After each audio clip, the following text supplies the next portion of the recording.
Kira akan kita bahas buku 5 dari apa yang pernah kita bahas. Nanti teman-teman Bapak Ibu sekalian bisa lihat di YouTube. Baru saja kemarin malam sudah saya upload rekaman-rekaman sebelumnya, terutama buku 1 bab 5 bagian 1 dan bagian yang kedua. Nah, bagian yang kedua terakhir kita sudah membahas tentang rema. Apa itu rema? Rema itu adalah perkataan Tuhan yang langsung ditujukan kepada seseorang. Apa itu logos? Firman Tuhan yang berbentuk tulisan yang telah membaku. Dan Yesus pun disebut sebagai logos ketika ia datang sebagai manusia juru selamat di bumi ini. Dan ketika kemudian dalam ayat, ketika Petrus teringat tentang apa yang dikatakan Tuhan Yesus, itulah rema. Bagaimana Yesus memberikan pernyataan secara khusus kepada Petrus di dalam hati nuraninya, bahwa ia, Sang Firman itu berkata-kata tepat di hati Petrus ketika ia mengingat perkataan Tuhan Yesus sebelum ayam berkokok 3 kali. Sebelum pagi, apa namanya, sebelum ayam berkokok, Petrus telah menyangkal Yesus 3 kali. Dan itu ayatnya ada di Matius 26 ayat 75 tentang bagaimana rema itu ternyata mengingatkan, berkata-kata, memberikan kepada kita pernyataan.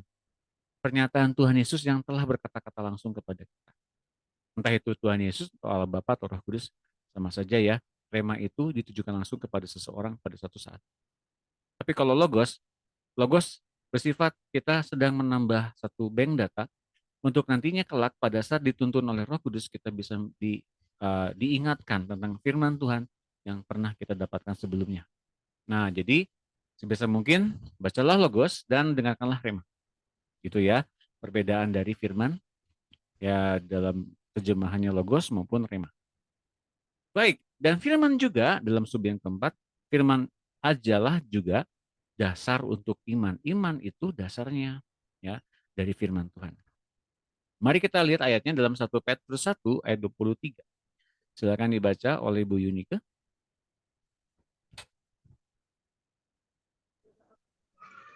1 Petrus 1 ayat 23 ya Pak. Betul.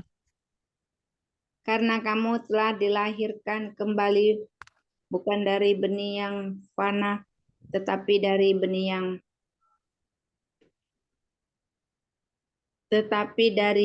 benih yang tidak fana, oleh firman Allah yang hidup dan yang kekal. Terima kasih Bu Yunike. Roma Sama-sama. 10 ayat 17. Silakan Ibu Hotnida.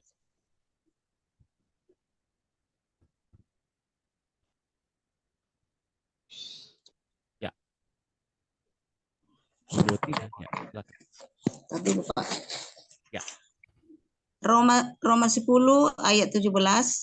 Jadi iman timbul dari pendengaran dan pendengaran oleh firman Kristus. Amin. Terima kasih Bu Hotnida. Sama-sama Pak. Ibrani 4 ayat 14. Silakan Ibu Itun tolong baca. Oke, Pak. Ya, terima kasih Bu Itun. 14. Karena kita sekarang mempunyai iman besar agung yang telah melintasi semua. Yesus anak Allah, baiklah pengakuan iman kita. Amin. Ya, terima kasih Bu Itun. Ya, Pak. Baik, mari kita bahas apa yang dinyatakan dalam ayat ini tentang firman itu adalah dasar untuk iman. Ayatnya dimulai dari 1 Petrus 1:23, karena kamu telah dilahirkan kembali, bukan dari benih yang fana. Artinya kita dilahirkan kembali ketika kita terima Tuhan Yesus, itu ternyata ada yang terjadi ya. Ketika kita dilahirkan kembali, ketika kita dikembalikan di dalam kepenuhan Allah, dalam kepenuhan Kristus, dalam kepenuhan Roh Kudus ya. Kita dikembalikan lagi menjadi anak Allah, posisi kita kemudian dibenarkan kembali di depan Allah sebagai orang benar, ya, dilahirkan dari benih yang bukan yang fana. Oke, jadi bukan benih yang akan mati, tapi dari benih yang tidak fana, dari benih yang kekal, benih ilahi, yaitu oleh firman Allah. Nah, teman-teman, jadi kita ini sebetulnya adalah terlahir kembali oleh firman. Dan ketika kita sekarang mengerti ya, ternyata dilahirkan kembali oleh firman itu karena kita kemudian diserupakan seperti Kristus. di dunia ini.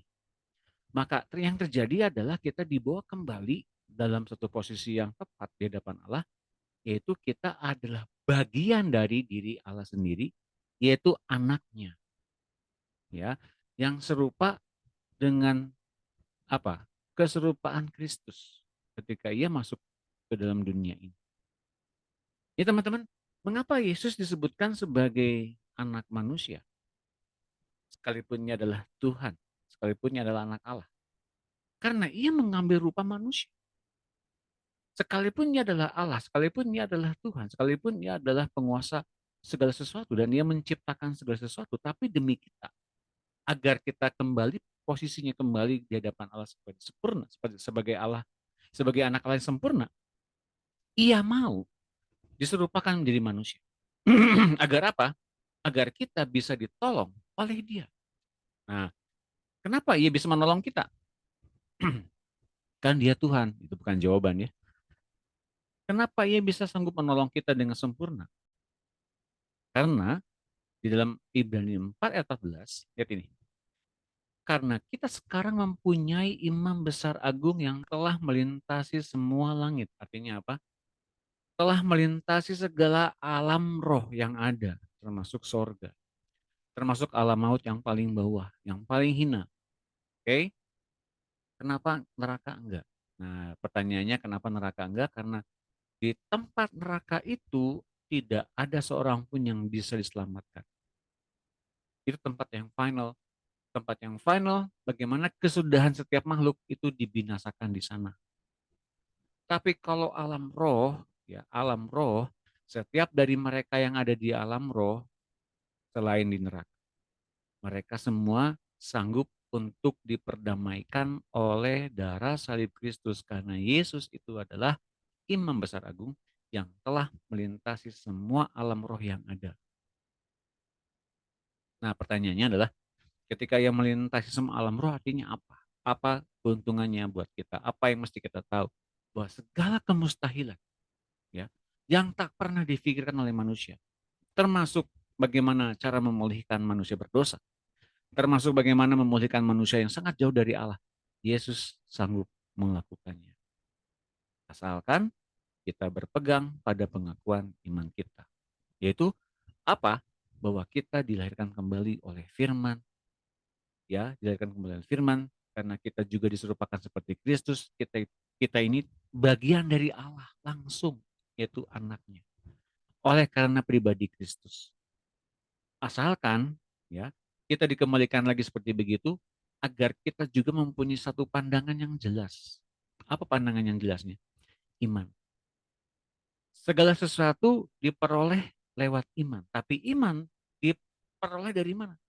Iman timbul dari pendengaran dan pendengaran oleh firman Kristus. Kita itu adalah bagian dari Allah, dilahirkan oleh firman, ya, dilahirkan kembali oleh firman, dan benihnya yang ada dalam diri kita itu bentuknya firman juga, maka secara tidak langsung karena kita memang dibentuk oleh firman, dijadikan lahir baru oleh firman, maka kita pun mesti makan firman agar kita mempunyai iman yang jelas, tumbuh seperti Kristus tumbuh. Yesus pun di muka bumi ini bergantung penuh sama Bapaknya. Itu artinya apa? Bahwa Kristus mendapatkan sumber kehidupan dari Bapaknya. Dan kalau kita tersambung kembali oleh Kristus, oleh firman itu sendiri, maka yang terjadi adalah kita sedang tersambung oleh Bapaknya. Tersambung oleh Allah Bapa kembali lewat diri Kristus. Apa artinya tersambung? Menjadi bagian dalam keluarga Allah. Nah ini dia penting teman-teman. Mengapa kita bagian dalam keluarga Allah ini perlu dibahas. Karena kita ini adalah bagian dari seluruh kerinduan Allah. Tapi banyak dari kita yang mungkin merasakan gini, saya jauh dari Allah, saya rasa dosa saya nggak bisa diampuni. Nah, saya mau katakan semua dosa asal kita sungguh-sungguh mau diperbaiki, bisa diampuni. Tapi kan Pak, ada satu ayat yang ngomong begitu. Kembali direkam. Mungkin teman-teman mungkin bingung kenapa kok begitu ya Pak, memang begitu. Di akhir zaman ini, di putaran akhir ini, semua akan dikembalikan kepada bagaimana kita di hadapan Allah itu tidak memiliki apapun, hanya posisi anak Allah saja yang diberikan oleh Tuhan Yesus. Ini sangat penting. Oke, teman-teman, sangat penting untuk kita hidup kembali nanti setelah bumi dan langit ini dibereskan, dibinasakan. Kita akan justru mengalami hidup yang sesungguhnya setelah ini. Oke, mudah-mudahan mengerti. Sampai sini ada pertanyaan?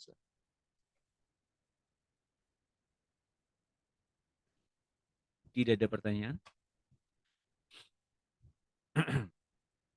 Dari saya sih, dari luar melihat seseorang dan melihat sebagai guru, kayaknya nggak ada lagi yang diuji dari apa, udah ada kedewasaan.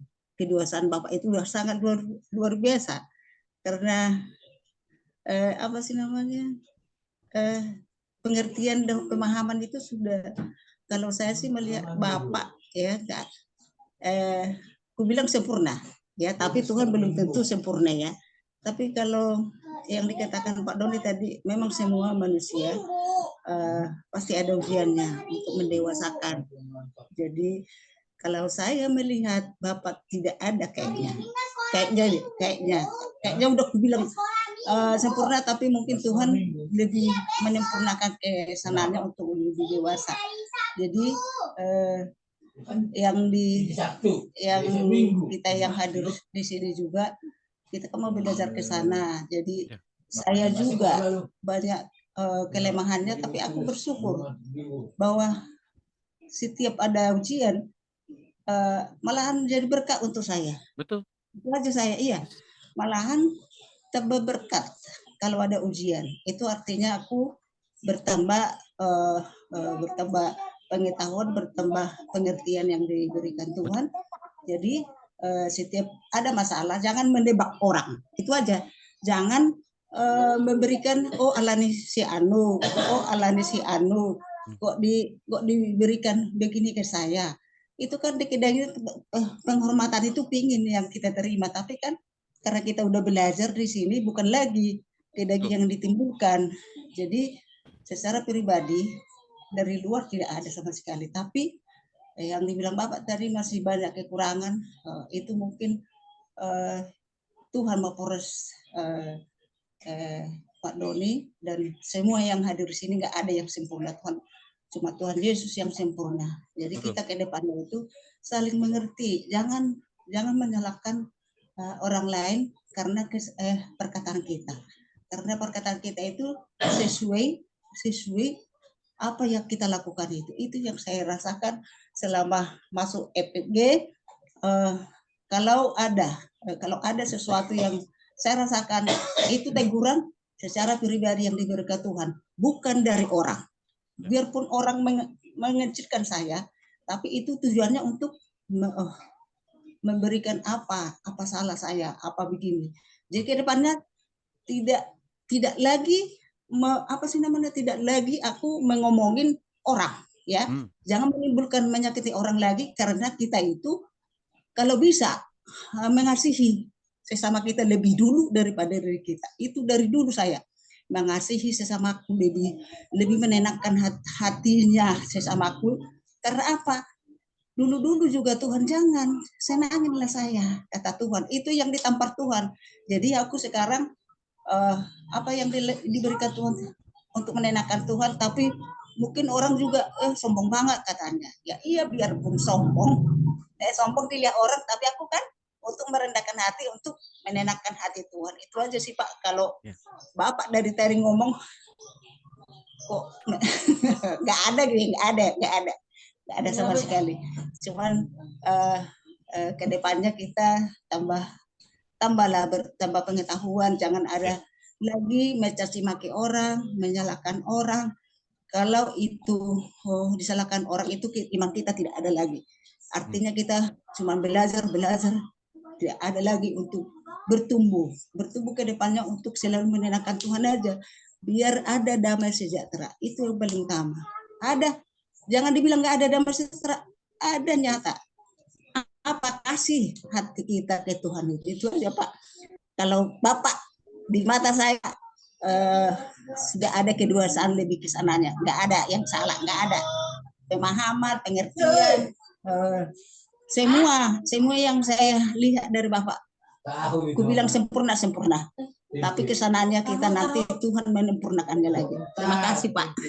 Terima Oke, kasih Pak. Bu Nida, dan kita semua dalam kesempurnaan Allah ya, dalam gambaran kesempurnaan Allah kita semua adalah serupa dan segambar dengan Kristus. Kita semua dikasih oleh Allah, dan meskipun kita mungkin masih punya gambar diri yang masih banyak kelemahan ya, masih banyak hal-hal yang tidak membuat diri kita tuh confidence atau percaya diri di depan Tuhan ya.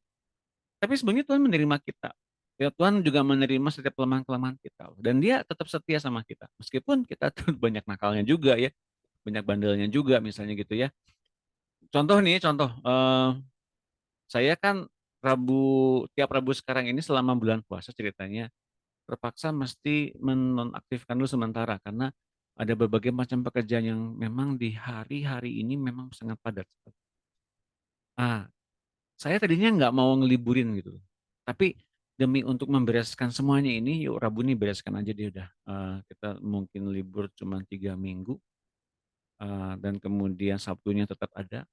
Tapi buat saya sendiri pribadi, sangat sayang untuk saya melewatkan hari Rabu ini untuk dinonaktifkan sementara dulu. Tapi sempat terpikir juga dalam pikiran saya, aduh rasanya berdosa sekali gitu ya, aduh rasanya nggak enak sekali ya. Tolong dong Tuhan.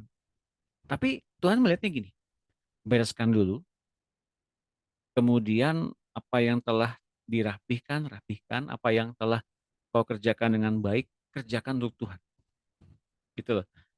Saya diingatkan kembali dari apa yang Bu Horinda katakan, bahwa ternyata Tuhan tuh melihat dengan setiap hal yang ia ciptakan dalam diri kita tuh semuanya baik dan indah dan sempurna ya. Tidak ada yang salah. Tapi kitanya sendiri yang cenderung sekali untuk kemudian kita tertuduh, kita kemudian rasa bersalah, kemudian kita masih kurang gambar diri, dan kita terus mengkoreksi diri kita dengan cara kita sendiri, dan itu yang memberatkan kita sebetulnya. Memberatkan kita untuk kemudian kita melihat dengan cara pandang yang salah terus menerus hingga hari ini. Dari apa yang saya dapatkan, ketika dalam kasus-kasus ini yang saya dapati selama 1 minggu ini, ternyata Allah Bapa kita melihat Kristus sempurna nggak tercipta dalam diri kita? Dan jawabannya adalah sempurna. Yang dilihat oleh Bu Nida itu sempurna dalam diri kita semua, dalam diri saya ya. Sempurna karena lihat Kristusnya, bukan lihat Doninya, lihat Kristusnya. Nah, demikian pula tadi nasihatnya Bu Nida, yuk kita ngomong yang baik, kita ngomong yang membangun. Kenapa? Karena kita sedang melihat orang lain juga mempunyai potensi ke arah Kristus yang sempurna. Tepuk tangan semuanya. Jadi saya mau bilang semua teman-teman di sini ya, Bu Yutun, Bu Levina, Bu Hotnida, Bu Yunika, Bu Ana, Bu Yohana, Bu Marta, Bu Mundi, Bu Dina, Bu Ari, Pak Eko. Semuanya karena ada Kristusnya, Bapak lihat kita semua sempurna. Tepuk tangan dong. Bapak itu lihat Kristusnya yang terbentuk. Dan itu membahagiakan dia. So, setiap kali kita ngomong firman, apapun itu, setiap kali kita memuji menyembah dia, setiap kali kita bertindak sesuai dengan apa yang inginkan, Bapa tuh menghormati kita. Ya, mengasihi, menghormati. Terus kalau kita serupa dengan Kristus dalam segala sesuatu, kita milih ketaatan Kristus, dan kemudian kita rela untuk dirugikan karena kita milih mengasihi Kristus. Yang ketiganya luar biasa. Allah bukan cuma mengasihi, menghormati, tapi yang ketiganya apa? Meninggikan. Siapa yang mereka yang meninggikan Yesus? Allah Bapa tinggikan mereka. Tepuk tangan semuanya. 1, mengasihi. Allah mengasihi semuanya. Anak-anak. 2, Allah kemudian menghormati. Siapa yang mengasihi Yesus? Tapi yang ketiga, untuk Allah kemudian meninggikan seseorang, perlu langkah lebih jauh lagi, yaitu jadi dampak buat orang lain. Bagaimana kemudian orang lain melihat keserupaan Kristus itu terbentuk dalam diri kita. Dan ini yang Allah tinggikan dari semua anak Allah yang lain. Mengerti bedanya teman-teman? Nah, terima kasih buat Nida atas pencerahannya. Yeay. Ada pertanyaan teman-teman? Saya Pak, Oh, Bu Ari, silakan Bu Ari. tapi boleh nggak direkam nggak Pak? Oke, boleh. Ya. Seringkali kita fokusnya kan kepada orang yang kita doakan. Ya betul ya. Karena kita mengasihi orang ini. Tapi tahu nggak teman-teman yang terjadi? Saya gambarin ini ya sekarang. Gambarin medianya biar kita tahu. Saya mau kita gambar dulu ininya.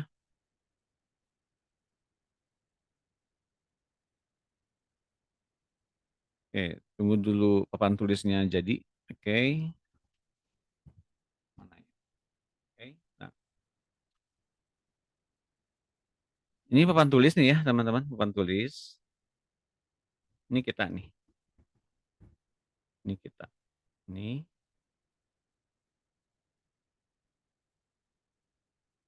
Ini. Oke.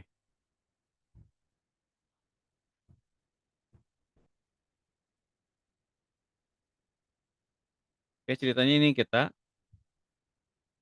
Ini ceritanya orang yang kita kasih dan kita doakan.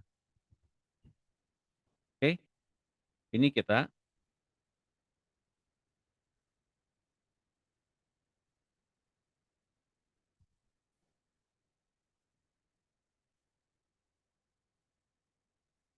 Orang yang kita kasih dan doakan. Itu ya Gambarnya memang nggak ada ya Pak? gambarnya. Ini saya lagi gambarin. Nggak kelihatan. Atau di saya aja ini ya? Belum kelihatan. Yang lain gimana teman-teman? Ada gambar bulat-bulat dua. Ada, gambarnya ada kok. Oke. Berarti di saya ini. Oh, kurang jelas ya? Mungkin sinyalnya ya. Oke, coba. Nah, lihat ini. Ini kita, ini ada orang yang kita kasih dan kita doakan. Seringkali yang kita lakukan adalah kita fokus ke orangnya. Oke. Fokus ke orangnya. Fokus ke orangnya. Fokus ke orangnya, terus-menerus. Masalahnya kita perhatikan ya. Kebutuhannya kita perhatikan, kita kasihi gitu ya teman-teman ya. Oke. Ini panah. Oke. Gitu ya ceritanya ya. Tapi yang terjadi karena kitanya mengasihi dengan cara yang dari kekuatan kita dan upaya kita. Yang terjadi ketika orangnya nggak berubah, orangnya masih mandek, orangnya bahkan kemudian menolak, kita doakan. Kita jadinya luka. Kenapa? Karena kita berharap ada satu perubahan akibat dari tindakan kita.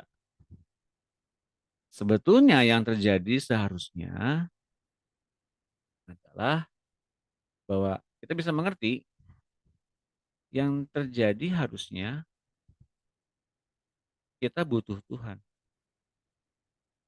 Kita butuh kasih Tuhan. Jadi kalau kemudian kita minta Tuhan, ya, dan kemudian Tuhan mempunyai keputusan waktunya kapan apa yang Ia mau, yang Ia akan lakukan bergantung dari keputusan Tuhan, yang terjadi adalah Tuhan memulihkan dengan caranya lewat cara apapun, bukan dengan cara dan upaya kita, Ia memulihkan orang ini. Mengerti nggak teman-teman? Jadi fokusnya bukan ke orangnya langsung. Ini salah. Fokus yang kita upayakan adalah bagaimana kita meminta Tuhan mengerjakan apa yang menjadi bagiannya kepada orang yang kita kasih dan kita doakan ini. Dengan demikian beban pelayanannya bukan kita tanggung, beban dampaknya pun kita nggak tanggung, tapi karena waktunya Tuhan yang kemudian memulihkan mereka. Kalaupun Tuhan pulihkan mereka juga, jadi kita nggak ikut ambil bagian dalam kesenangan. Tuh akibat doa saya, gitu nggak. Tapi karena kemurahan. Mengerti kan teman-teman di sini? Dan seringkali yang terjadi adalah kita fokus ke orangnya, bukan kita fokus ke Tuhannya saja. Apa yang sedang Tuhan ingin rencanakan atas orang ini. Itu yang perlu kita tahu. Dan ketika kita tahu batasannya jelas, maka kita pun bisa berdoa dengan sejelas itu. Sesuai dengan apa yang Tuhan mau. Jelas ya teman-teman? Nangkap nggak apa yang saya maksudkan? Pak, Ya, nangkap. Bonida ya, betul ya.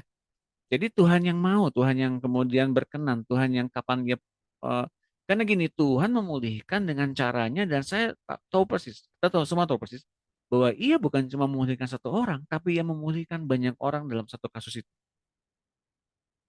Nah, kita mesti percaya dia akan memulihkan lebih banyak oknum, lebih banyak orang di situ, bukan cuma orang yang kita fokus doakan saja. Jelas teman-teman, Bapak Ibu sekalian? Jelas ya Bu Ari? Jelas Pak Doni, terima kasih Ya, banyak Pak. terima kasih. Terima kasih. Oke, ada lagi pertanyaan? Silakan. Pak, Iya, Bu Dina ya.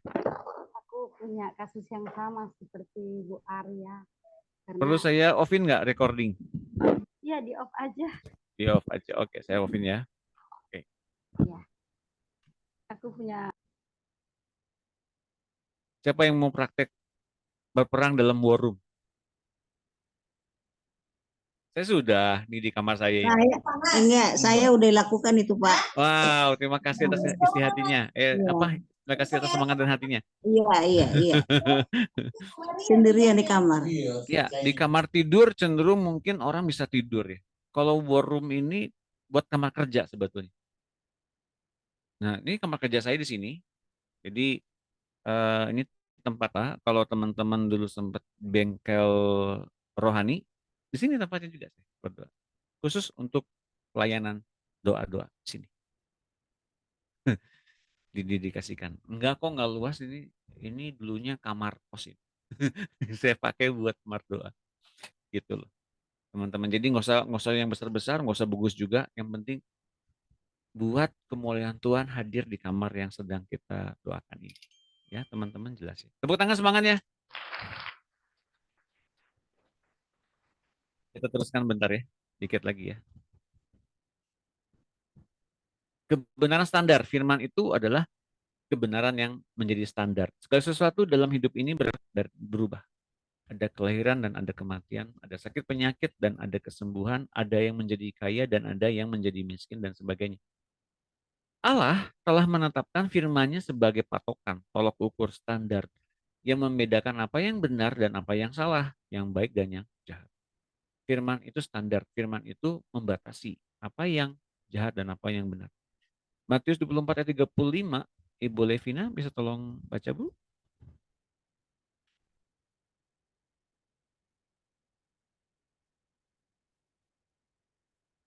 Silakan. Ibu Levina. Mungkin mikrofonnya. Pak. Iya, betul. Oh iya, makasih Pak. Makasih, Bu. Matius 24 ayat 35. Langit dan bumi akan berlalu, tetapi perkataanku tidak akan berlalu. Amin. Ya. Terima kasih, Pak. Makasih, Bu Levina. Roma 7 ayat 7 sampai 13. Ibu Mundi apakah ada? Ya, Pak. Terima kasih. Ini yang banyak, Pak. Berarti. Betul, yang banyak. Bagian Ibu Mundi yang banyak. Selalu yang banyak. Iya, Pak. Siap, Pak. Makasih loh. Iya, Pak. Demikian firman Tuhan. Roma 7 ayat 7. Roma 7 ayat 7 sampai 13. Sampai 13. Ya. Jika demikian, apakah yang hendak kita katakan?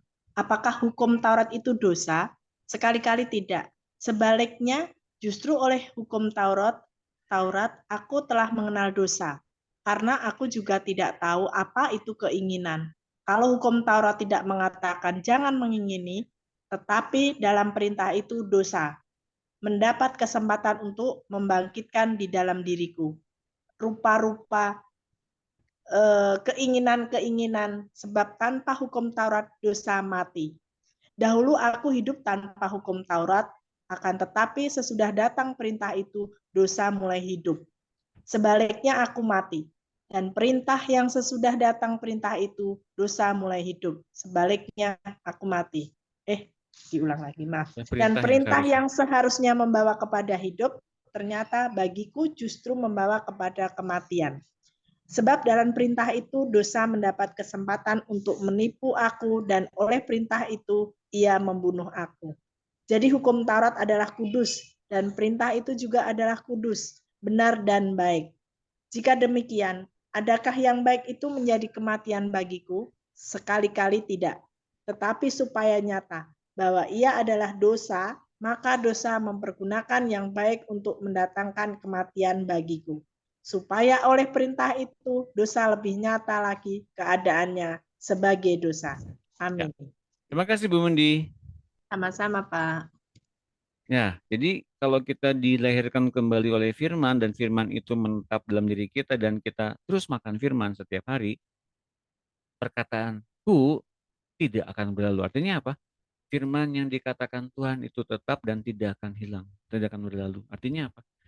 Firman yang kita makan itu mengubah kita untuk masuk ke dalam kekekalan.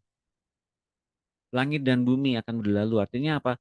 Langit dan bumi yang kita tinggalin akan dimusnahkan oleh api. Firman Tuhan katakan demikian.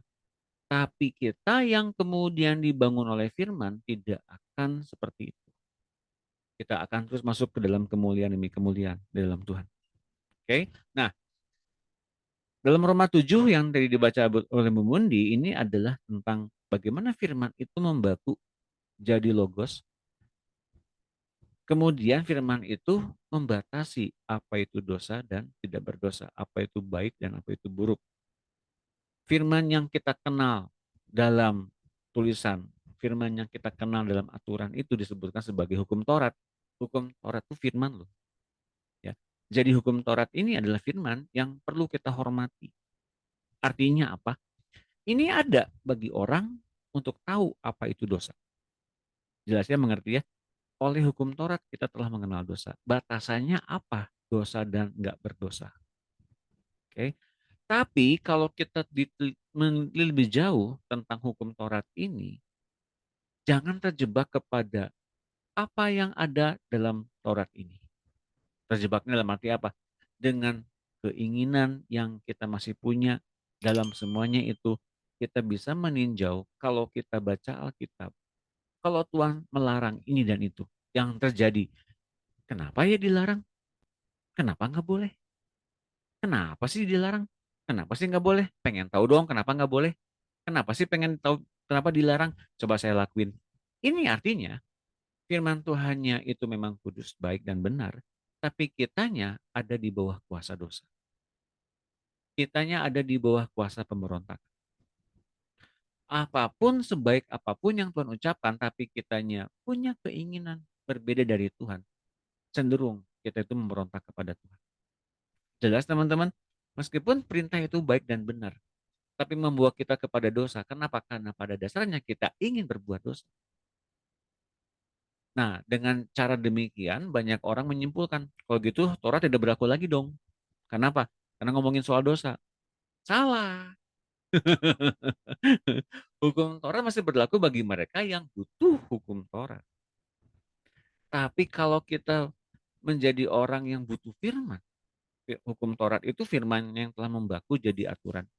Tapi firman sendiri yang menuntun kita. Kita kalau dituntun oleh firman terus-menerus, kita menggenapi seluruh hukum Taurat yang ada tertulis dalam aturan-aturan itu sendiri. Jelas teman-teman? Kalau kita ngikutin hukum roh yang Tuhan berikan kepada kita sejak kita lahir baru, kita dengan sendirinya menggenapi seluruh hukum itu, karena seluruh hukum Taurat digenapi oleh satu hukum ini, yaitu kasihilah sesamamu manusia seperti engkau mengasihi dirimu sendiri. Sanggup nggak teman-teman? Nggak sanggup. Kenapa? Karena kita butuh kekuatan datangnya dari Tuhan. Dan ketika kita meminta kekuatan datang dari Tuhan, kita itu sedang mengarahkan diri kita kepada Tuhan. Dan seperti saya bilang, kalau kita mengarahkan pandangan kita kepada Tuhan dan tidak membelakanginya. Saya mau katakan ya, kalau kita memandang Tuhan dan kita tidak membelakanginya, apa artinya? Kita tidak berkhianat dan berpaling darinya, maka Tuhan akan tunjukkan jalannya sesungguhnya. Bukankah semua orang berhadapan dengan Tuhan?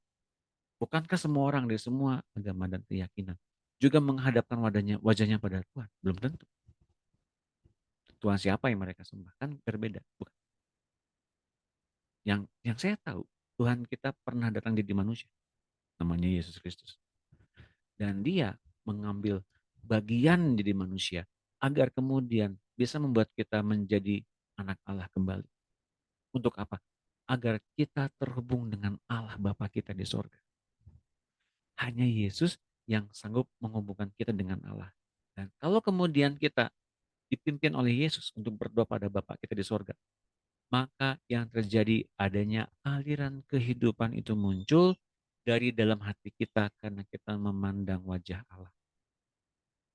Berbahagialah mereka yang suci hatinya, karena mereka akan memandang rupa Allah.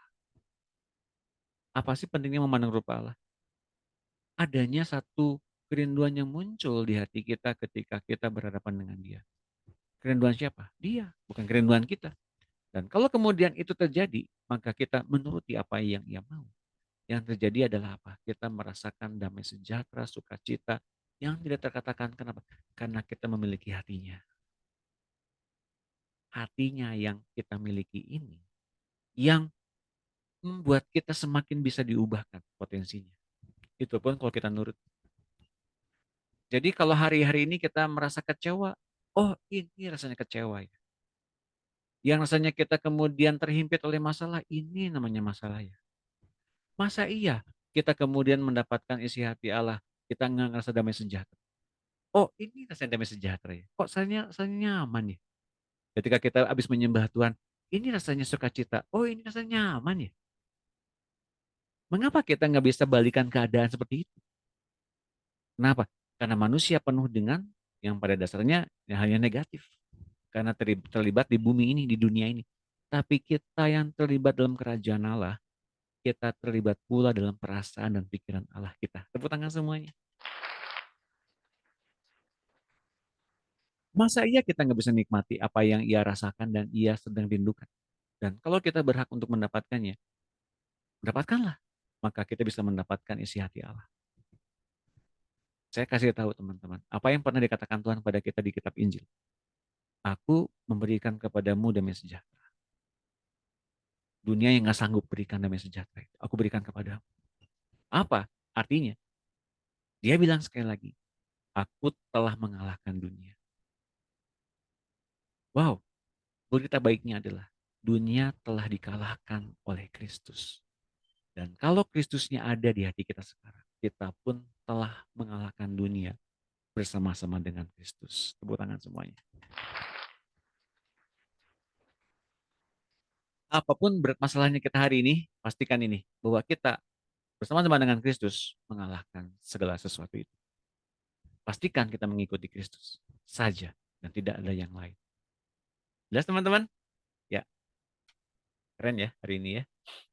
Luar biasa. Nah, sekali lagi. Ini 7, 6. Dikit lagi ya, beres. 6, saya bereskan. Firman adalah roh. Nah, firman itu adalah roh. Tuhan Yesus menjelaskan bahwa setiap kali Ia membuka mulut dan berkata-kata, roh keluar dari mulutnya. Perkataan keluar dari mulutnya. Dengan mendengar Ia berkata-kata, roh Anda, karena kemudian kita juga adalah makhluk rohani, roh kita menjadi kuat dan bersemangat karena ada roh yang membangkitkan hidup memasuki roh Anda. Siapa yang kemudian pada hari ini terinspirasi oleh pengajaran pada hari ini? Angkat tangannya. Nah, kita sedang mendengarkan roh Tuhan. Ini bukan suara saya, ini suara Tuhan. Saya pun sedang menikmati berkat yang sedang saya dapatkan langsung hari ini. Ketika saya ngomong, mengerti nggak teman-teman? Dan percayakah kita ketika kita diikat oleh kasih yang sama ini, Tuhan yang sama, ya, yang sedang ngomong di hati saya, yang sedang ngomong dengan mulut saya ini, juga Tuhan yang ngomong di hati kita masing-masing pada saat ini. Tuh, kamu mesti seperti begitu. Aku yang mendukung kamu saat ini. Aku yang sedang meluputkan kamu dari masalah saat ini. Aku yang sedang membuat kau menikmati hadiratku pada saat ini. Percaya nggak teman-teman? Kita sedang menikmati itu. Jadi Saat-saat pribadi seperti ini adalah saat-saat yang nggak bisa direnggut oleh siapapun. Mengapa? Karena kita rasanya dekat sekali dengan Tuhan. Dan kita sanggup lakukan sesuatu apapun dengan Tuhan ketika Ia membagikan firman itu saat ini. Tapi kalau kemudian nanti kita akhiri acara ini nanti kelak mungkin jam 7, mungkin jam 8, mungkin ada satu perkataan-perkataan dari hati kita yang kemudian, masa iya sih Tuhan ngomong gitu sama saya hari ini? Kan masalah tetap ada, pergumulan tetap ada. Semua hal-hal yang saya takuti kan tetap ada. Teman-teman, bedanya roh dan pikiran. Roh itu bersinergi, selaras, menyatu dengan Tuhan. Pikiran kita mungkin terinspirasi dari si jahat.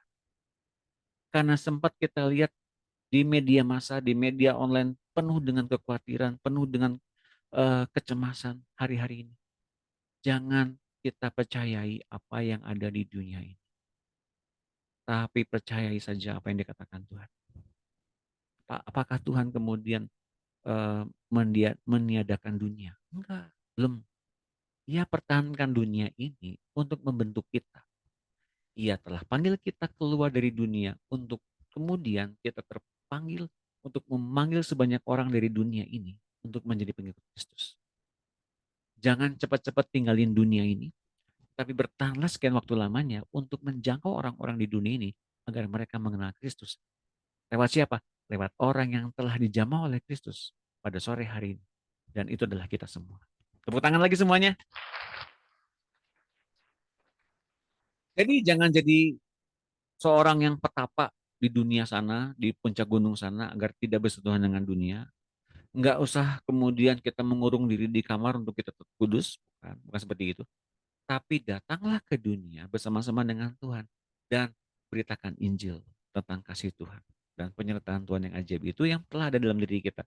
Dan taklukkanlah bersama-sama dengan Kristus apa yang perlu ditaklukkan. Dengan demikian kita bisa mengerti bahwa kita sedang ditinggikan oleh Allah kita saat kita mentaati perkataan Tuhan Yesus. Saya percaya hal yang sederhana yang sungguh kita lakukan adalah hal-hal yang telah Tuhan tuntun sebelumnya. Ya, kita terhubung di media ini karena kasih Tuhan juga. Ya, bukan hal yang mustahil. Ya, Bu Ana di Papua. Ya, kemudian yang paling jauh Bu Livina juga di Jayapura. Yang paling jauh juga siapa di sini? Bu Dina di Pekanbaru, misalnya. Bukan hal yang sia-sia mengapa kita mesti mendengar semua perkataan Tuhan pada sore hari ini. Kenapa? Karena Tuhan sedang membuat satu gagasan dalam diri setiap dari kita sekarang. Kalau kita dipertemukan bukan karena kebetulan, tapi punya maksud yang luar biasa bahwa kita sedang akan diangkat oleh Tuhan lewat masalah-masalah kita hari-hari ini. Teman-teman, ayo bangkit menjadi pemenang bersama-sama dengan Tuhan dan bangkitlah menjadi penyuara kebenaran firman Tuhan dimanapun. Tepuk tangan sekali lagi. Yeay. Nah, dalam Yohanes 6 ayat 63 dikatakan begitu. Silakan dibaca oleh Ibu Ana. Ya. Ya Pak, shalom Pak. Shalom, terima kasih Bu Ana.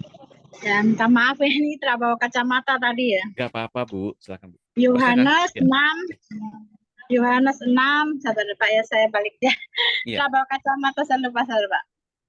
Saya kasih besar dulu. Iya, nggak apa-apa Bu.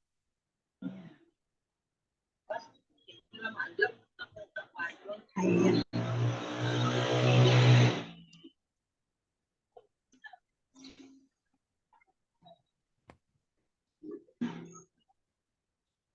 Aduh, terang ya Pak? Ya. Yohanes 6.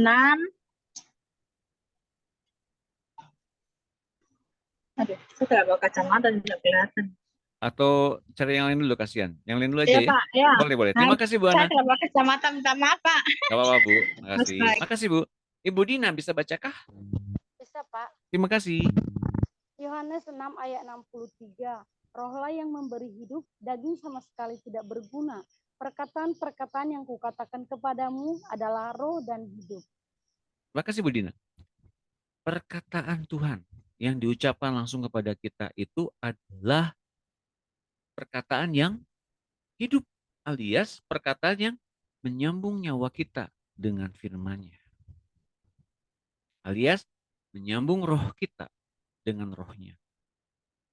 Menyambung apa yang ada dalam diri Tuhan kepada kita dengan kuasanya. Alias, kita ini akan dibangun seperti Dia. Hidup seperti Dia. Mempunyai hal-hal yang rohani seperti Dia. Punya pikiran, perasaan seperti Dia. Pokoknya mirip banget seperti Dia. Siapa yang mau? Nah, dengerin Tuhan bicara. Terus menerus. Agar kita mempunyai keserupaan dengan Kristus. Itu teman-teman. Nah, tapi ada kalanya mungkin kita menafsirkan firman. Nah, perlu ditafsirkankah, Pak? Ya, perlulah. Kita kan perlu impresi ya. Impresi yang dikatakan Tuhan kepada kita mungkin bukan audible, tapi berupa gambar-gambar, ya teman-teman. Nah, tapi caranya bagaimana? Cara menafsirkan firman yang benar adalah cara literal, harfiah, hurufiah. Sejauh itu mungkin dilakukan. Artinya apa? Yang kita baca di Alkitab, ya, apa yang tertulis, begitulah yang tertulis, ya. Bila ada hal-hal yang tidak terlampau jelas, biarkan Roh Kudus yang menginterpretasikan dengan manifestasi dari kuasa Allah. Allah tidak memerlukan interpretasi dari manusia. Allah menginterpretasikan firman-Nya sendiri. Dengan urapan Roh Kudus, Anda akan dibawa ke dalam pengalaman-pengalaman yang membukakan kebenaran-kebenaran dari firman Allah itu. Yohanes 7, 37, 38. Silakan, ada yang mau bacakah? Saya, Pak. Terima kasih, silakan. Siapa dulu boleh? Siapa saja boleh. Ibu Ari ya, silakan. Baik, Pak. Yohanes 7 ayat 37 sampai 38. Pada hari terakhir, yaitu pada puncak perayaan itu, Yesus berdiri dan berseru, "Barang siapa haus, baiklah ia datang kepadaku dan minum. Barang siapa percaya kepadaku, seperti yang dikatakan oleh kitab suci, dari dalam hatinya akan mengalir aliran-aliran air hidup." Amin. Iya, terima kasih Ibu Ari. Sama, Pak. Ada kalanya ketika ada teman-teman di pemuridan bertanya sama saya tentang suatu pengajaran. Ada kalanya saya blank. Ada kalanya saya nggak ngerti apa yang ditanya. Ada kalanya saya nggak tahu jawabannya apa yang terbaik. Dan kalau saya begitu, saya nggak kemudian niat nyariin jawabannya dengan cara saya. Tapi saya cukup bilang di hati saya, Tuhan, ini orang butuhnya apa? Jawabannya apa yang perlu saya jawab, Tuhan? Dan dia jawab apa yang ia ingin katakan. Ya, dengan kita berlatih seperti itu, kita sedang memberdayakan rohnya. Dan kalau kita memberdayakan rohnya terus-menerus, ada kehidupan memancar keluar dari mulut dan dari lidah kita. Ketika kita mengucapkan sesuatu hal yang berasal dari isi hati Tuhan, orang-orang yang mendengarkannya akan diberkati dan dipulihkan dengan cepat. Kenapa? Karena yang ngomongnya bukan Doni Yunus, yang ngomongnya Tuhan Yesus. Teman-teman yang ikuti pemuridan pasti mengerti hal ini. Ketika teman-teman diberikan satu hal pengajaran atau kebenaran firman Tuhan dari Pak Gideon, dari Pak Gus Perasim, dari Pak Antonio, dari siapa lagi, dari Bu Eni. Kalau teman-teman fokus ke Tuhan, mendengarkan Tuhan bicara, teman-teman akan diberkati dengan luar biasa. Mengapa? Karena ada kehidupan terpancar keluar dari situ. Nah teman-teman kalau kemudian dengar terus secara individu ya, secara pribadi dengan Tuhan langsung ngomong, didengerin apa yang dia ngomong, teman-teman akan mendapatkan suplai hidup dan teman-teman sendiri akan mendapatkan aliran-aliran sumber kehidupan yang sesungguhnya yang datangnya dari Tuhan Yesus. Dan tidak cukup di situ saja. Bukan nampung semua kehidupan, tapi kemudian yang terjadi apa? Kita kemudian bertanggung jawab untuk menyalurkan kehidupan itu kepada banyak orang sebanyak mungkin. Nah, cara terbaik lewat apa? Saya nggak tahu bagaimana panggilan Bapak Ibu sekalian teman-teman di sini. Tapi temukan Tuhan dalam pertemuan hidup kita bersama-sama dengan Tuhan. Agar kita menemukan kehidupan yang sesungguhnya dan memancarkan dengan hebat luar biasa kehidupan Tuhan itu kepada banyak orang lewat kehidupan kita. Oke, teman-teman itu ya ayat yang dibaca tadi. Sekarang ayat yang berikutnya Yohanes 16 ayat 13. Silahkan, ada yang mau baca boleh? Saya Pak. Terima kasih Bu Marta ya, silakan. Iya, terima kasih Pak Salum. Terima kasih, Salum. Yohanes 16 ayat 13. Tetapi apabila ia datang, yaitu roh kebenaran, ia akan memimpin kamu ke dalam seluruh kebenaran. Sebab ia tidak akan berkata-kata dari dirinya sendiri. Tetapi segala sesuatu yang didengarnya, itulah yang akan dikatakannya. Dan ia akan memberitakan kepadamu hal-hal yang akan datang. Amin. Ya, makasih Bu Marta. Jadi Roh Kudus ya berbicara dalam konteks ia mempunyai sumber yang sama dengan Allah. Meskipun Roh Kudus adalah bagian dari Allah sendiri, ia tidak berkata-kata menurut apa yang ia pikir. Itu mesti dikatakan. Tapi Roh Kudus berkata-kata dengan jelas dari sumber yang sama dari Allah. Dan Roh Kudus memberikan interpretasi, impresi agar kita bisa mengerti, bisa mengenal, bisa dengan jelas mendengar apa yang Allah katakan, apa yang Tuhan katakan. Bisa dikatakan demikian, Roh Kudus menerjemahkan dengan lebih terperinci apa yang harusnya kita dengar dari Allah. Jadi kekuatan Roh Kudus adalah ia menginterpretasikan apa yang kemudian kita bisa sanggup dengar dari Allah kita. Tapi batasannya apa? Perlu adanya download firman Tuhan. Wah, apa itu download? Diunduh dalam akal budi dan jiwa kita, dalam ingatan kita, ya. Kita semakin banyak ayat, hafal, pengertian dari Alkitab yang kita baca semakin baik, akan semakin mudah dituntun oleh Roh Kudus untuk kita bisa mengerti apa artinya penglihatan, mimpi, apa artinya ketika seseorang ngomong sama kita, bagaimana kemudian dia mengerjakan yang indah dalam diri kita agar keluar hikmat dan kebijaksanaan. Roh Kuduslah yang memberikan kuasa dan urapan kepada kita. Jelas ya teman-teman? Nah ini perlu latihan memang. Memang perlu latihan. Caranya gimana Pak? Dengan berdiam dalam war room. Wah, ini jadi temanya hari ini adalah war room. Coba khususkan waktu untuk berdoa. War room, dalam war room. Jangan di kamar, jangan. Kalau di kamar pasti akan tiduran gitu ya. Atau saya mendingan menyarankan cari tempat yang lebih apa namanya, lebih tersembunyi dari orang-orang. Pak, bukannya kamar itu nggak ada orang-orang? Iya sih memang. Tapi kalau kamar itu kan ada kamar tidurnya, ada tempat tidurnya ya, kita akan cenderung selonjoran gitu. Nah ini enggak. Ini enggak. Duduk, diam, di depan. Oke? Dan berdoa ketika kita suruh berdoa. Cobain deh, menyenangkan loh. Waktu-waktu kita mengalirkan kehidupan itu sangat menyenangkan. Karena yang diberkati adalah kita dulu, kemudian orang-orang yang kita doakan. Yang kita bawa dalam doa. Yohanes 2, 1 Yohanes 2, 27. Silakan. Yang belum.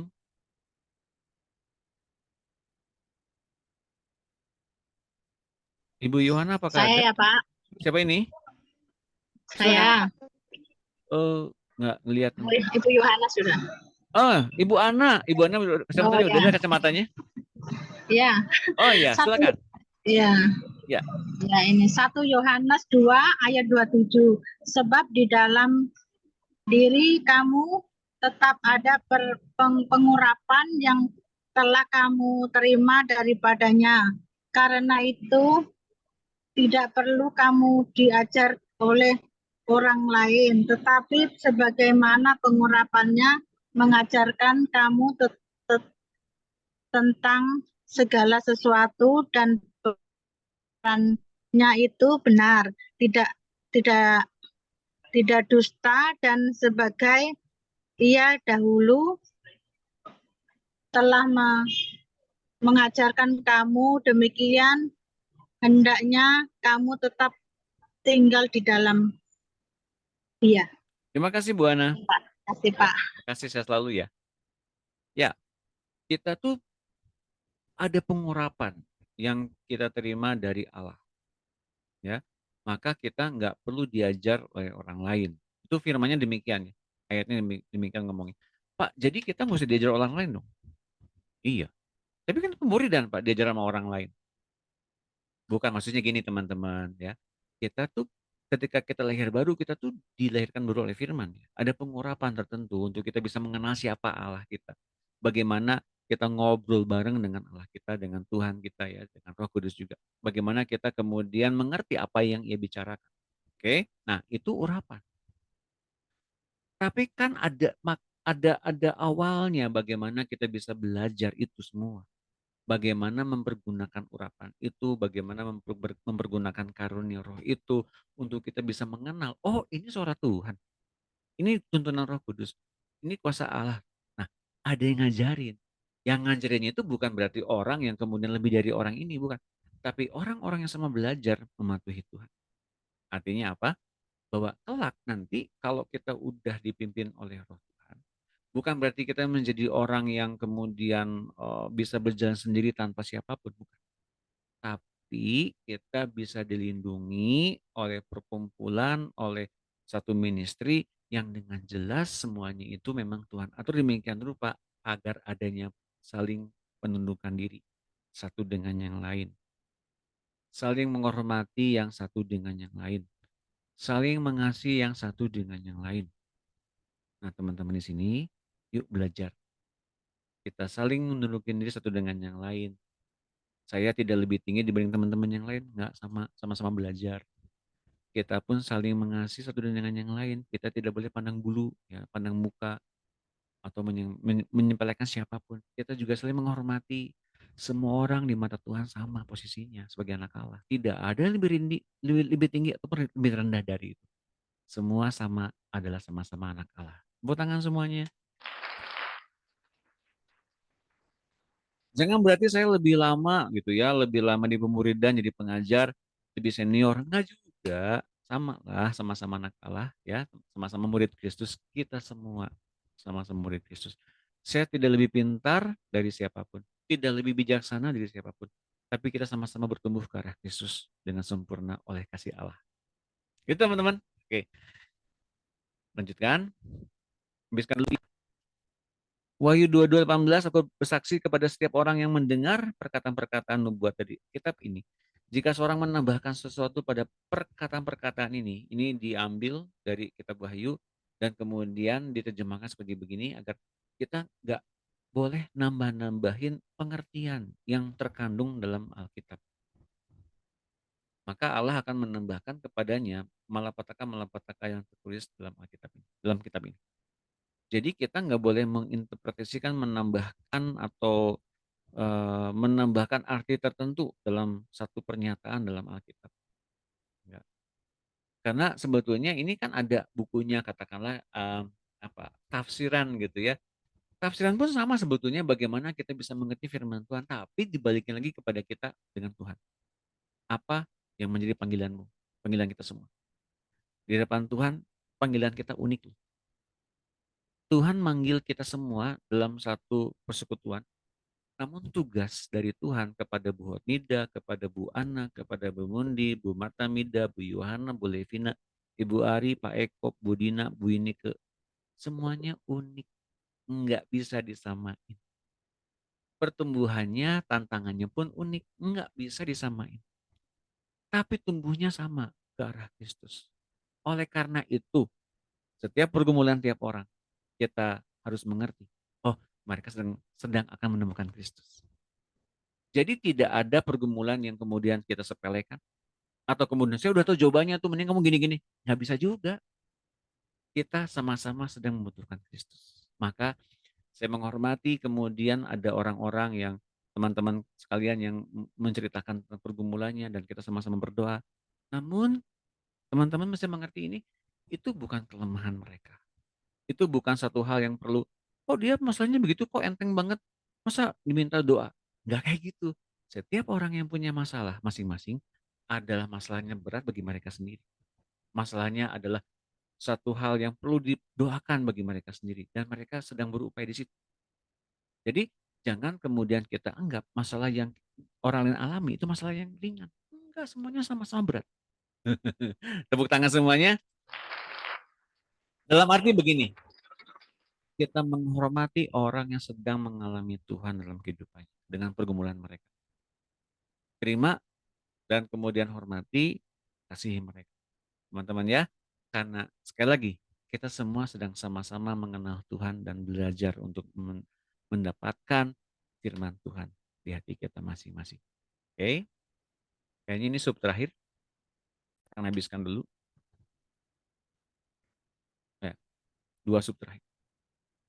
Suatu pengajaran tak boleh didasarkan hanya dari pengalaman pribadi seseorang. Ya, dalam nanti di buku 2, 3 sampai dengan 13 ini banyak pengalaman pribadi. Betul.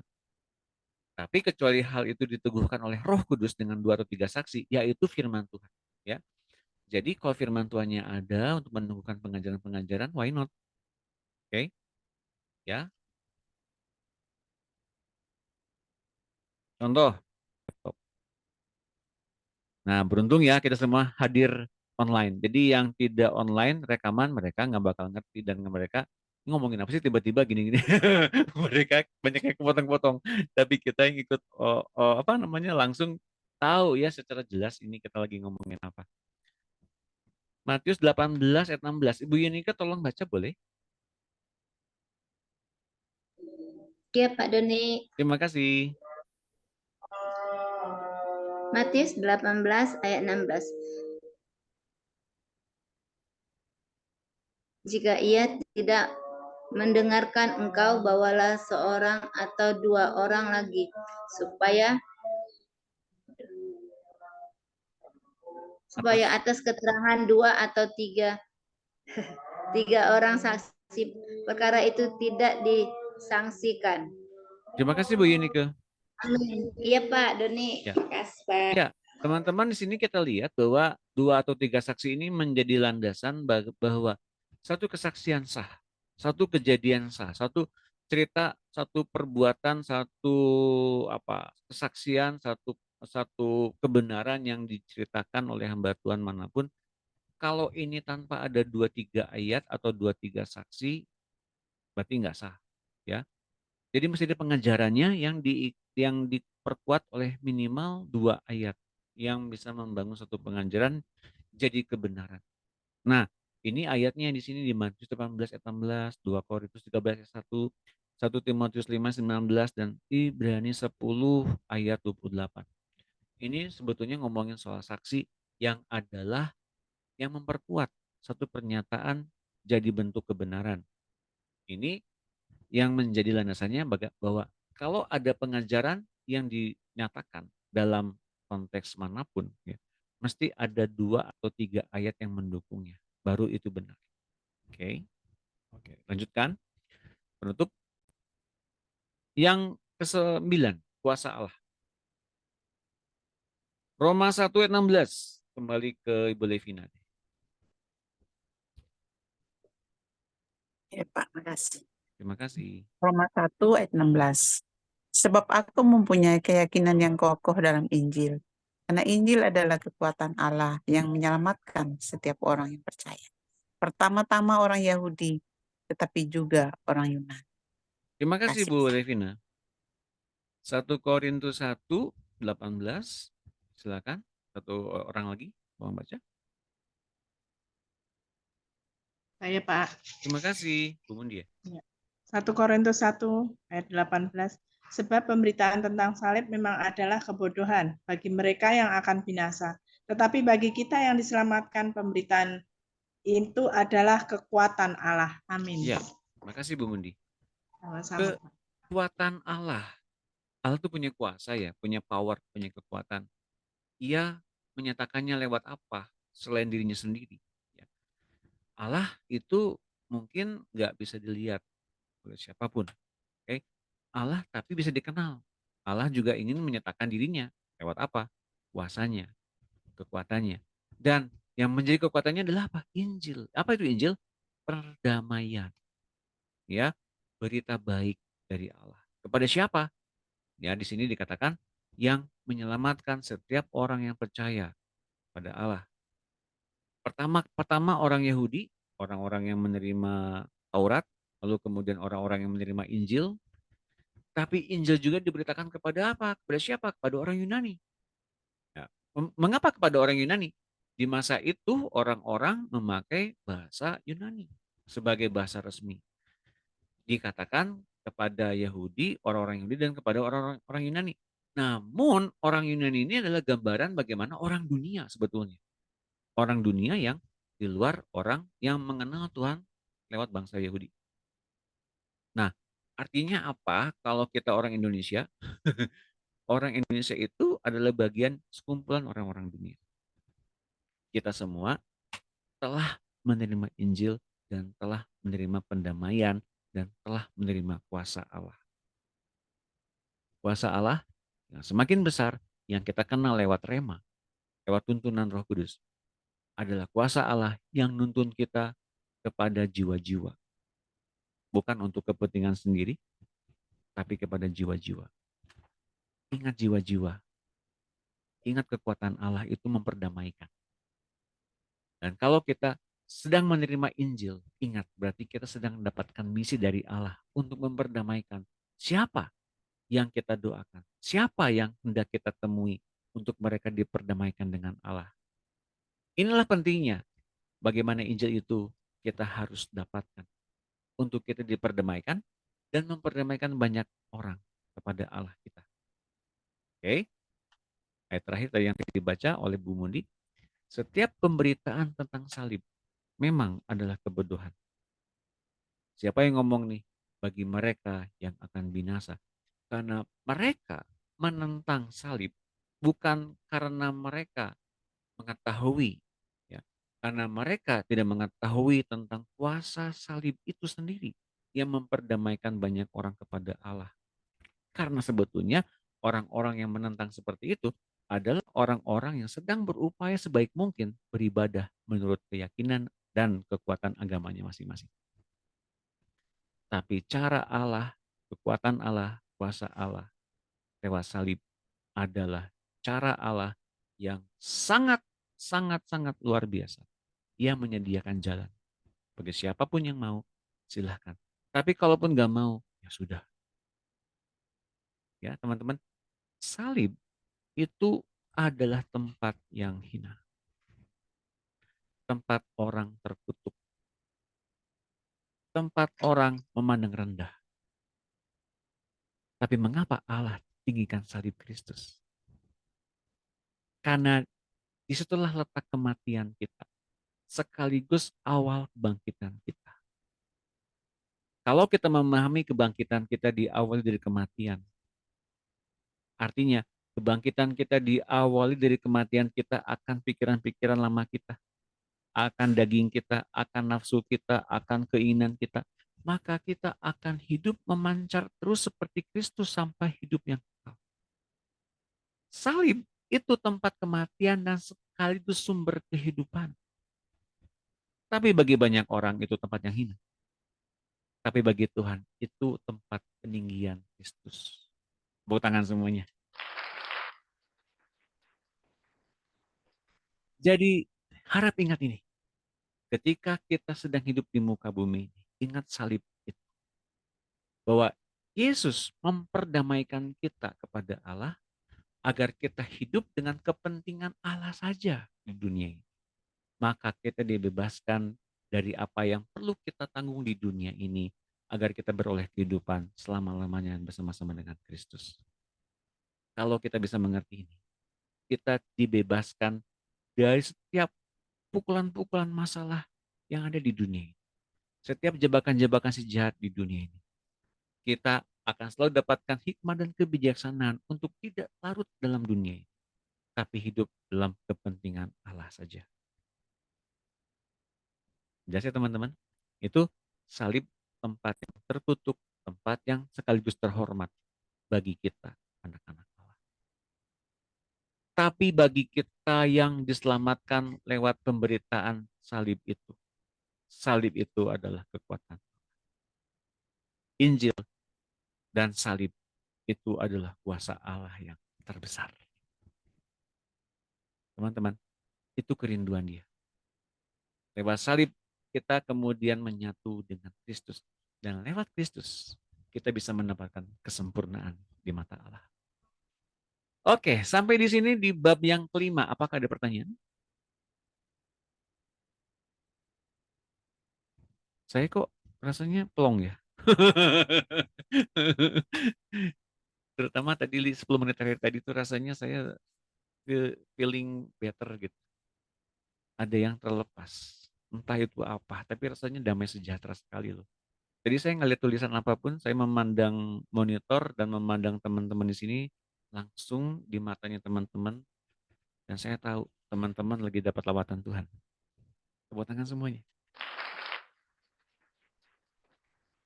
So, nikmati di hari sisa ini, ya. Nikmati di hari sisa ini sampai dengan minggu nanti. Sekali lagi saya mau sarankan, kalau udah di sini diberkati, ya, masuk ke dalam kamar war room, berdoa, alami Tuhan.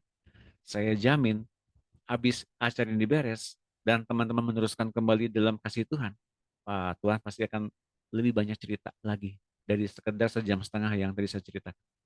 Silakan Ibu Ana, mau bertanya boleh? Shalom Pak, selamat Shalom, malam. selamat malam. Terima kasih waktunya. Ya, terima kasih juga sudah Saya mau hadir. bertanya Bapak, Iya, ini iya boleh. ada teman saya itu selalu tawarin saya bilang gini, kan saya buka warung nasi sekarang toh Pak, rumah Wow, makan. iya, iya, iya. Nah, terus teman ini dia sarankan saya begini, Ibu Ana, cari orang pintar sudah biar warungmu rame.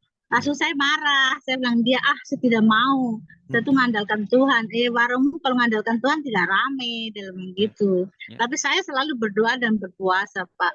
Baru teman ini bilang gini, dia kan orang dukun itu kan mengandalkan Tuhan juga, pasti kan rame. Apakah dukun itu semua mengandalkan Tuhan Kak Pak? Itu saya tanya Bapak. Itu saya bingung. Saya juga takut loh Pak, karena kita kan sudah percaya dengan Tuhan Yesus. Jadi saya kayak ragu begitu. Jadi saya tidak mau selalu teman ngajarkan begini, sudah. Dia bilang gitu, bawanya rokok 1 bungkus dengan air 1 botol begitu. Uangnya 100 bilang gitu. Jadi saya tidak mau gitu loh Pak. Saya bisa tanya itu. Nah, saya tanya sama Bu Ana balik. Bu Ana mau nurutin nggak? Ya. Mau nurutin nggak? Tidak, saya tidak mau Pak, karena Roh Kudus bilang gini, jangan. Dia bilang gitu, sudah. Apa yang kau makan, apa yang kau minum, aku mencukupkan. Dia bilang gitu kan. Jadi tidak rame, tidak apa-apa. Saya pikir begitu Pak. Ya udah, jawabannya udah ada, udahlah, nggak usah. Ya itu mulanya teman ini ngeyelnya begini Pak. Dia kan mengandalkan Tuhan, pasti itu sukses, dia bilang gitu. Itu yang saya tidak mau begitu Pak. Yang saya tahu ya, ketika orang itu bilang dia kan ngandelin Tuhan, kita nggak tahu ketika dia berdoa dengan cara apapun itu arahnya kepada siapa. Mana kita tahu ya. Dan kita datang kepada orang yang nggak jelas. Kalau orang yang kita datangin dan orang itu kita harapkan pertolongannya, saya kasih tahu ya, kita jadi budaknya orang itu. Ayatnya ada loh dalam Alkitab. Nih, ayat ini ya, saya kasih tahu ya. Kita jadi budak dukun. Dan tahukah budak dukun? Dukunnya tuh budaknya siapa? Lucifer langsung loh. Serius, saya mau bilang gitu. Ini Roma 6 ayat 16. Kita jadi budak dukun dan budak si jahat. Ayat ini. Coba Ibu Ana, coba Ibu Mundi tolong baca ya, boleh ya? Tolong bacain buat Ibu Ana. Berapa Pak itu? Roma 6 ayat 16. Ada di monitor? Silakan. Ya. Iya Pak. Roma 6 ayat 16. Apakah kamu tidak tahu bahwa Pak, maaf ini kok terputus-putus ya Pak? Sebentar. Masa?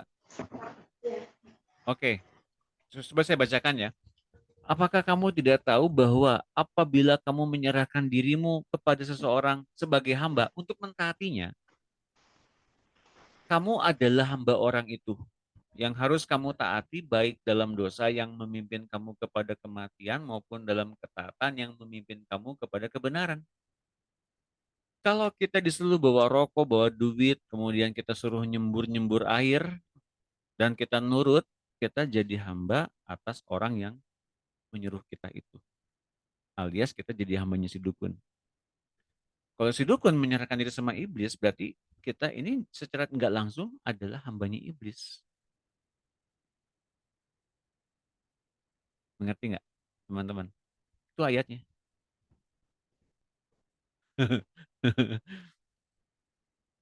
Jelas ya? Jadi ayat ini bisa dipakai sebagai rema juga dalam setiap hal. Kalau kita sedang berfellowship, kalau kita sedang nurutin dalam pelayanan, kita sedang dalam tugas ministry, kita sedang melayani tubuh Kristus, ini ayatnya jelas sekali. Kepada siapa kita bernaung? Kepada siapa kita menginduk?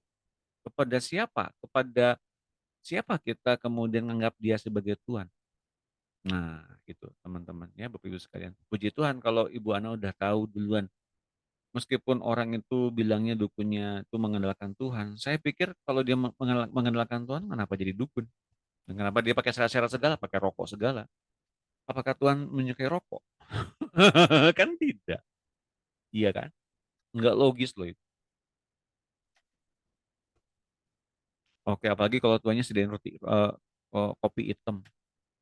Ngapain coba? Ya Tuhan nggak butuh kopi hitam juga. Ya nggak? Oke, terjawab ya Bu Ana ya. Puji Tuhan Bu Ana udah menolak. Jadi sudah Terima mengerti. kasih, Pak. Terima kasih juga Bu Ana. Oke, satu orang lagi ada pertanyaan, silakan. Sebelum ada pertanyaan, kita buka video dulu berfoto ya. Silakan sambil mempersiapkan pertanyaan. Yang ikut nonton nanti di YouTube rekaman rugi loh, nggak penuh. Ada setengah jam itu ya, yang tadi kita nggak rekam, rugi loh. Oke, silakan Bu Martamida, apakah mau difoto Bu Yohana, Bu Dina? Kalau mau difoto silakan. Yes, Bu Dina, Bu Yohana. 1, 2, 3. Oke, belum. Siap. 1, 2, Dina. Bu Dina siap? Oke, ya. Oke, satu lagi ya. 1, 2, senyum ke kamera lebih terbaik lagi. 1, 2, 3. Terima kasih teman-teman. Tuhan berkati. Tepuk tangan semuanya. Oke, ada pertanyaan sampai sini? Bu Yunika boleh? Mau bertanya? Pak Doni, saya Ya. ingat itu sepertinya Ibu Ana tadi. Ya. Saya masih kecil dulu SMP ya. Sebenarnya saya alergi makanan. Kulit saya itu jadi kayak merah-merah bentol gitu. Terus papa saya ini kan Kristen tapi ya Kristen KTP gitu. Terus saya dibawa ke ini, nah kalau orang sana bilang orang pinter gitu, orang ada tahu-taunya gitu kan. Terus tapi saya nggak pinter-pinter amat firman, tapi nggak masuk di pikiran saya kayak begitu Pak. Terus saya marah sama papa saya, enggak apa bilang. Terus itu ibu itu bilang, yang orang ada tahu-tahunya itu bilang gini, bawa ayam jago yang ada ini ya, apa yang merah itu, ayam jago merah itu apa sih namanya Pak? Yang Ayam merah di jago. Oh, Jawer. terus suruh bawa itu yang laki-laki, harus ayam jago merah laki-laki, bawa kain merah, katanya gitu. Wah itu mau bikin baju dia, aku bilang. Oke. Besoknya suruh datang lagi, suruh bawa apa lagi gitu, suruh beli kain berapa meter yang putih gitu katanya gitu. Terus bawa lagi ayam betina, telur ayam sekian banyak gitu. Oh, Berapa sembako itu aja sekalian dibawa, sembako. Beras 5 kilo. Iya, terus saya marah sama papa saya, enggak apa, enggak mau lagi katanya gitu. Terus papa saya marah sama saya, jadi saya marahan papa saya gitu akhirnya, enggak, saya ke dokter kulit aja deh Pak, bilang gitu. Biarin dah, kasih dia udah berapa duit, ke dokter kulit cuma berapa. Benar, saya ke dokter kulit, dikasih obat dikit aja kecil-kecil itu, memang saya alergi makanan, salah makan. Jadi kulit saya nggak nerima, keluar bentol-bentol, terus kasih dokter itu obatnya kecil, langsung sembuh kering gitu. Aku ketawa lah jadi papa saya sebelah, papa kan kering, aku bilang gitu. Nggak mesti ke sana lah, aku bilang gitu. Besok-besok jangan ke sana-sana lagi dah, aku bilang gitu. Jadi saya bilang, papa saya kayak dibegoi sama itu orang pintar-pintar itu gitu. Iya, iya. Ternyata orang Kristen juga masih percaya begitu, Pak. Ya orang zaman dulu kan gitu. Jadi saya pengalaman tuh Pak, pernah gitu. Ya. Dalam Hosea 4 ayat 6, umatku binasa karena tidak mengenal Allah. Ya, tidak mengenal firman-Nya, kebenarannya, dan apalagi kalau berjalan dengan pengertian sendiri. Akan apa salahnya sih, kan dia juga kan percaya Tuhan. Ya, ternyata ya begitu ya. Nggak semua percaya Tuhan. Apalagi kalau pakai syarat seperti begitu, mesti bawa ini, mesti bawa itu, ya. Saya pikir itu bukan dari Tuhan. Ya, dan Tuhan bisa sanggup memperdamaikan, bahkan melupakan dosa kita selama kita kemudian mengakuinya di depan Tuhan. Gitu loh.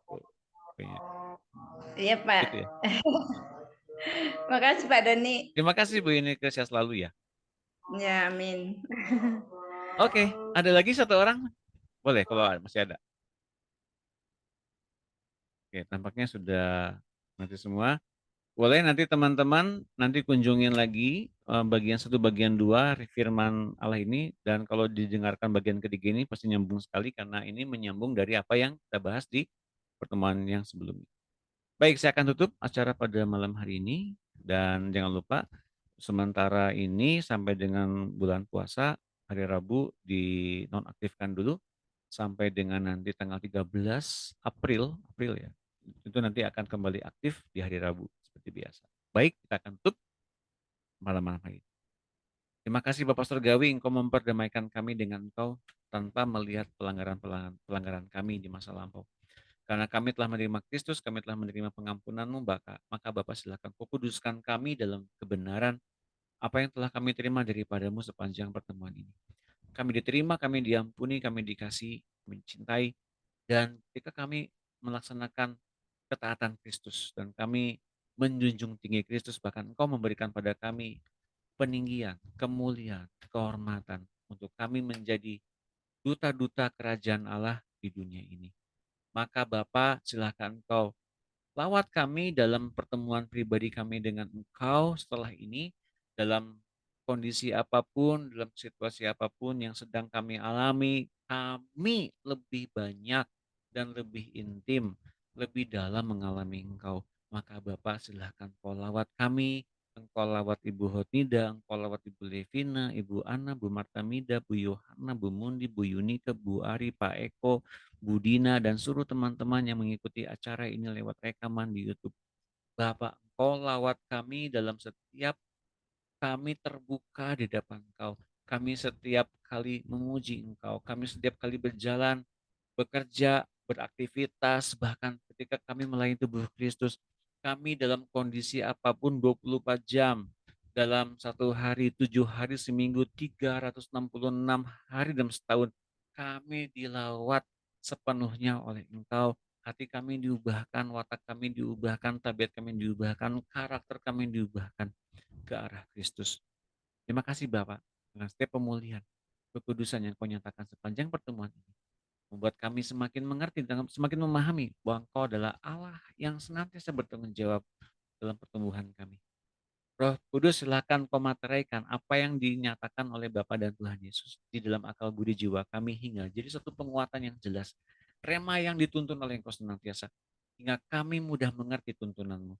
Terima kasih Roh Kudus, dan Tuhan Yesus, mari Kau jamah setiap kami untuk kami menjadi tubuh Kristus yang mulia, yang kudus, yang ditinggikan oleh Allah di muka bumi ini. Setiap yang ada peninggian pada Engkau, maka Tuhan datangkan setiap anak-anak manusia, setiap makhluk, setiap anak-anak Allah, di mana Engkau ditinggikan, di situ Engkau dipermuliakan.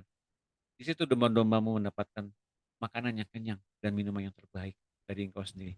Makasih Tuhan Yesus, berkati melimpah anakmu pada saat ini, melimpah dengan segala kebaikan dan kemurahan-Mu, senantiasa sepanjang akhir zaman sampai dengan Kau datang yang kedua kali, sampai kekekalan.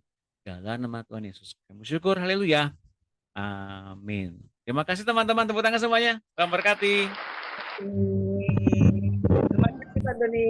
Sampai jumpa di hari Sabtu yang akan datang. Tuhan berkati semuanya, sehat selalu. Makasih Bu Nida, Bu Levina, Bu Ana, Ibu Yohana, Bu Marta, Bu Mundi, Bu Yunike, Bu Ari, Pak Eko, Bu Dina, sehat selalu. Tuhan berkati semua. Dadah. Dadah. Hey, halo, ada Denis ya Pak ya. Pak, Denis lagi ujian ya Pak? Denis lagi ujian, betul. Tadi ketemu sama saya, dia lagi ngafalin Mandarin. Lagi belajar Mandarin dia. Besok ada Mandarin. Terima kasih semuanya, sehat selalu. Selalu.